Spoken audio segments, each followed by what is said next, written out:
હું ડી કે Patel, food safety officer, Surat મહાનગરપાલિકા. સર, વરાછા વિસ્તારમાંથી કઈ પનીરનો ડુપ્લિકેટ પનીર જપ્ત કરવામાં આવ્યું છે, કેટલો માલ છે અને કઈ રીતે કાર્ય છે?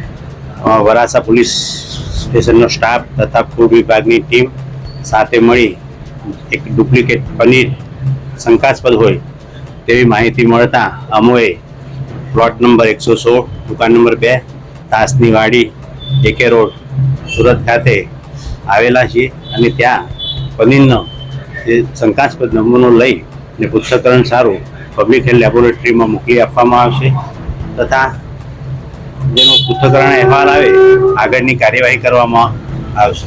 કેટલો માલ છે? આશરે 150 કિલો જેટલો પનીરનો જથ્થો છે.